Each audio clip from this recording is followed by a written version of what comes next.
Fim de jogo para Inglaterra 4, Croácia 2, um dos melhores jogos da Copa até aqui. Acho que principalmente pela atuação da Inglaterra. Uma grande partida de uma das favoritas, né? Algumas favoritas vinham se complicando, como Espanha, Portugal. Outras tiveram estreias um pouco mais tranquilas, como França e Argentina. A Inglaterra tinha talvez o adversário mais duro aí da primeira rodada entre as principais seleções. Eles conseguiram fazer uma grande partida, assim, acho que o placar talvez nem reflita tanto que foi o jogo. Talvez a Inglaterra merecesse até uma margem maior na vitória, né? Esses 2 gols aí para a Croácia talvez tenham ficado um pouco demais, não sei, um 4-1, um 5-2 talvez ficasse um pouco mais justo para o que foi o jogo, né? E assim, uma partida realmente convincente, acho que dá um pouco de paz ali para a Inglaterra, né? Que teve a convocação que causou muita polêmica, com nomes que foram convocados, nomes que ficaram de fora, e, e o Tuchel botou hoje um time titular que praticamente dominou o jogo todo ali, principalmente o início do segundo tempo, né? Que foi um massacre ali o início do segundo tempo, e eu acho que bota um pouco as coisas, né? Um pouco mais calmas, né? Vamos dar uma olhada aqui em como foi o jogo, né? O Harry Kane acabou sendo o cara da partida, fez 2 gols, o Bellingham fez um, e o outro foi do Rashford, né? E a gente vê aqui já inicialmente pelo gráfico aqui como aqui no início do primeiro tempo a Inglaterra fez uma pressãozinha e conseguiu o pênalti, né?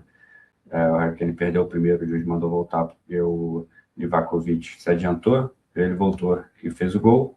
Depois o jogo se manteve ali, de certa forma, num duelo de meio campo, né? Um jogo não tão acelerado, muito disputado no meio campo, mas a Croácia conseguiu o gol, e aqui a gente viu um final de primeiro tempo alucinante, né? Que teve o gol da Croácia, teve o gol da Inglaterra e depois voltou até o gol da Croácia. O gol da Croácia surge mais ali de um chute de fora da área, talvez o Pickford pudesse ter feito algo mais. Modric esteve um pouco abaixo nessa partida ali, cometeu alguns erros. E aí o segundo gol da Inglaterra vem numa jogada de bola aérea, né? Uma coisa que foi um destaque nessa temporada, principalmente na Premier League e com o Arsenal. A Inglaterra mostrou que está muito bem treinada nesse sentido.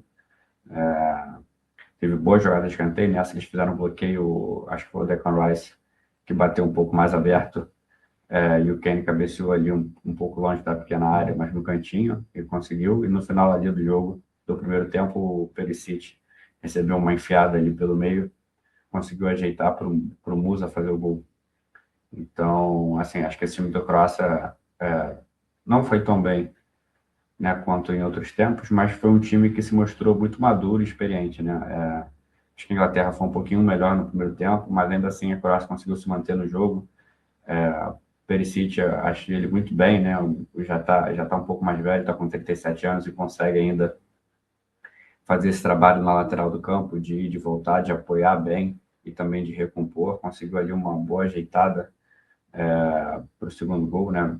Não chega a ser um pivô, mas uma boa escorada na infiltração dele para o gol. E aí no segundo tempo, assim, o jogo muda completamente. A Inglaterra volta massacrando a Croácia e tem ali a chance de fazer mais 5 ou 6 chances de fazer gol. Teve 2 ali de escanteio, né? Mais uma vez a bola aérea é muito forte e acabou fazendo numa enfiada ali do Elliot Anderson pro Bellingham na direita, e ele consegue conduzir e chegar batendo, né? A Inglaterra teve ali mais algumas chances de gol, o Livakovic salvou, mas aí que tá, né? A Croácia em nenhum momento se desesperou, não conseguiu igualar as forças, mas voltou a ter um pouco a posse de bola, principalmente depois da parada.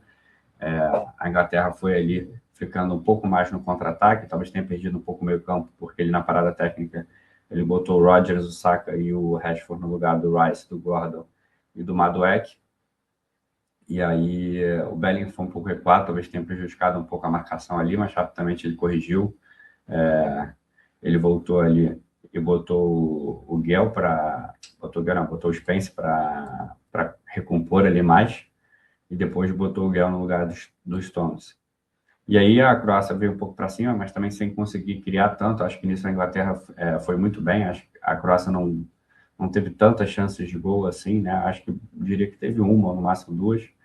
E num contra-ataque, teve uma chance antes com o Spence, depois teve uma segunda com o Rashford, no passe do Saka, se eu não me engano. O passe do Saka, e ele consegue ajeitar e fazer o quarto gol, né? Mas se você olhar aqui nas estatísticas, né, você vai ver assim, a Inglaterra com um expected goals muito alto, né, grande chance 7-2, finalização de 22-10, e você vê aqui a qualidade da finalização, né, muita finalização de dentro da área, né, aqui. Você vai ver que tem umas duas aqui logo da entradinha da área e duas um pouco mais distantes, mas a maioria está muito dentro da área. Teve muita bola aérea, os gols foram todos dentro da área, ou seja, uma criação expressiva de jogadas e de finalizações de qualidade. Teve uma do Gordon aqui do lado, teve algumas do Harry Kane. Harry Kane participou bastante, finalizou 6 vezes. Enquanto as da Croácia foram aqui, né, um pouco mais de longe, aqui, 4 finalizações de dentro da área. Então, não conseguiu criar tanto, né? Tive aqui um certo equilíbrio nos passes, nas faltas e tudo mais, em termos de imposição, qualidade de criação e tudo. A Inglaterra foi muito melhor, né? O Ivakovic tomou 4 gols, mas evitou aí pelo menos uns 4 gols, né? 7 grandes chances. Realmente muita coisa, talvez tenha sido o número mais alto aí da Copa. De repente perdendo para a Alemanha, que goleou o Curaçao. E é isso, né? Ele fez 7 defesas aqui, e ainda tomou 4 gols, ou seja, muita finalização no gol. O Guardiola, falando agora mais especificamente, individualmente dos jogadores, o Riley jogou muito bem, né? Deu algumas osciladas na partida, mas jogou bem. O Reece James foi um pouco abaixo, principalmente no apoio. Sofreu um pouquinho na marcação aqui com o Perisic também. Elliot Anderson e Declan Rice achei que foram bem, conseguiram até certo ponto combater no meio campo, criar, distribuir o jogo, fazer aquilo que se espera dos dois volantes, né, da Inglaterra. Jude Bellingham achei muito bem também, percorrendo muito bem os espaços do campo, né? Fazendo aqui a transição do meio para o ataque muito bem, conseguindo chegar na área, caiu um pouco menos aqui pelo lado esquerdo, um pouco mais pelo lado direito, que foi por onde saiu o gol da Inglaterra. Então, achei o Bellingham muito bem, muito participativo, né? O Kane não tem muito o que falar, porra, jogador completo, finalizou bastante, conseguiu fazer alguns pivôs, ajudou na defesa, circulou pelo campo para armar. E aí, né, 7 finalizações aqui do Kane, 3 no gol, são números muito, muito bons do Harry Kane, assim, chegou forte para brigar pela artilharia e para levar a Inglaterra mais adiante, né, mostrando aí que está muito bem, que segue em ótima forma do Bayern. E aí, para mim, os pontos principais aqui, os pontos principais negativos da Inglaterra, para mim, são os pontos, né, o Madueke e o Gordon, para mim, não são as melhores opções para a ponta. O Madueke, ele tem um pouco mais de capacidade de drible, mas acho que ele tem um pouco menos de capacidade de infiltração. E os dribles dele me lembram muito os dribles do Antony, que são dribles que drible para, drible para, drible para. Né?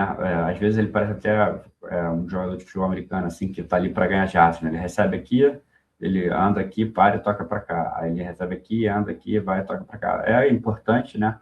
Mas, assim, às vezes parece faltar um pouco mais dele, né? Um jogador que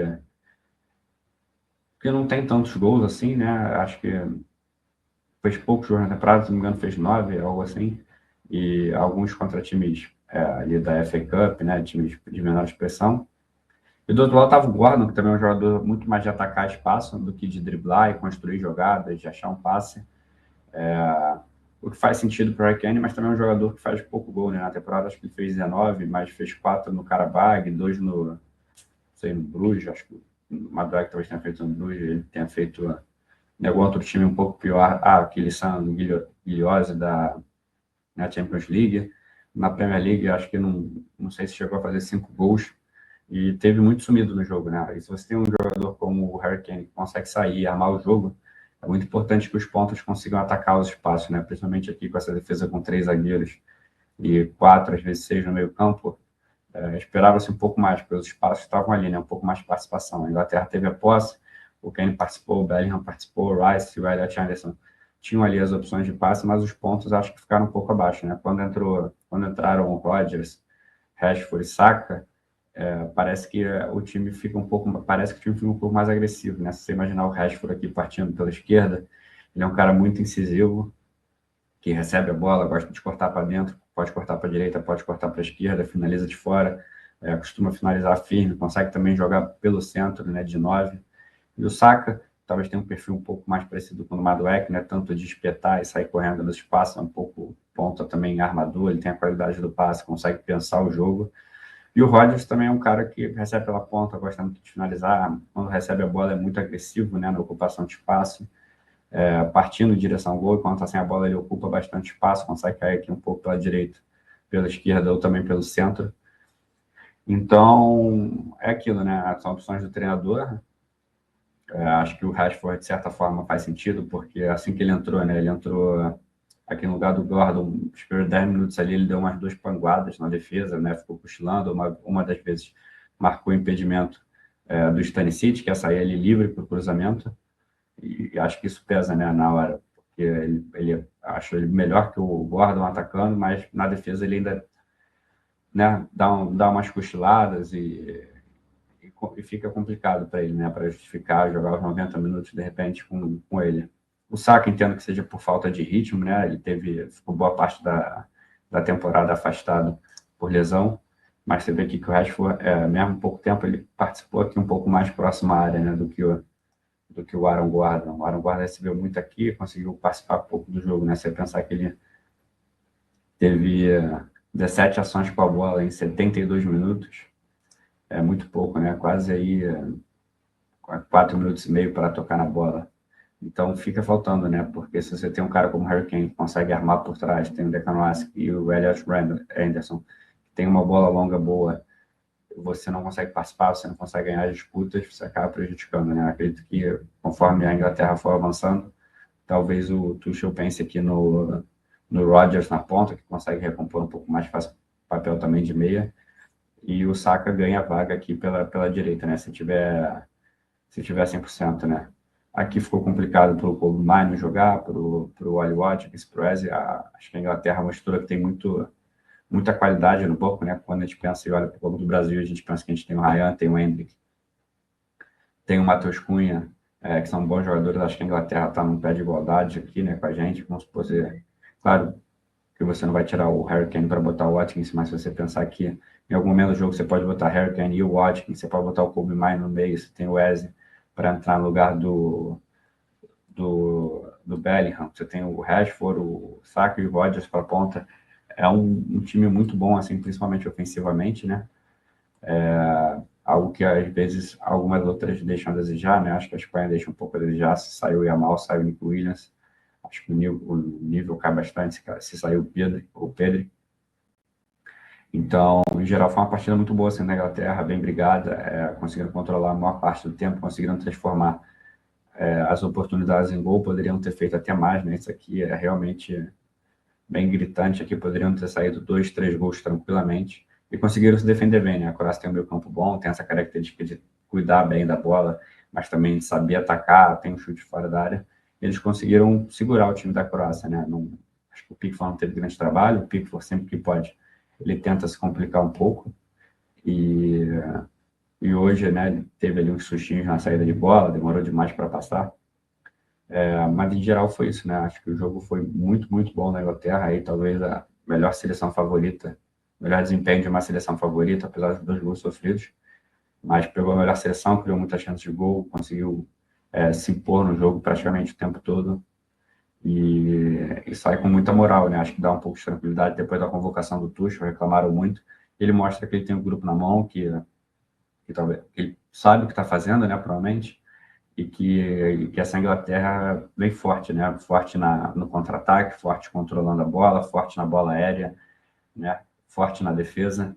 Então, acho que ganhou força aí como candidato ao título. Do lado da Croácia, né? Eu particularmente não acredito que a Croácia vai ter vida muito longa nessa Copa, ao contrário das outras duas.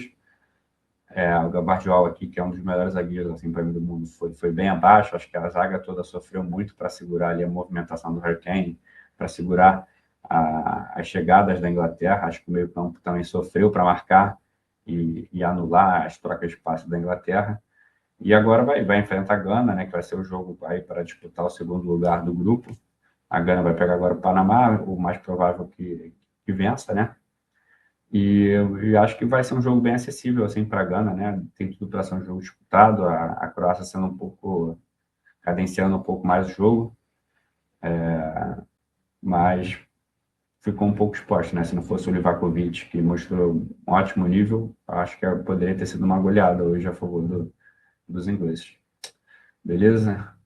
E é isso. Valeu por hoje.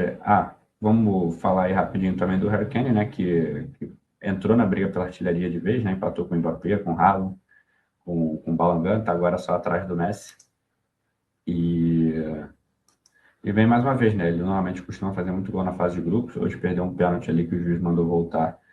E, né, o justo mandar voltar, mas o Kane já perdeu o pênalti de Copa, né? Contra a França em momento decisivo.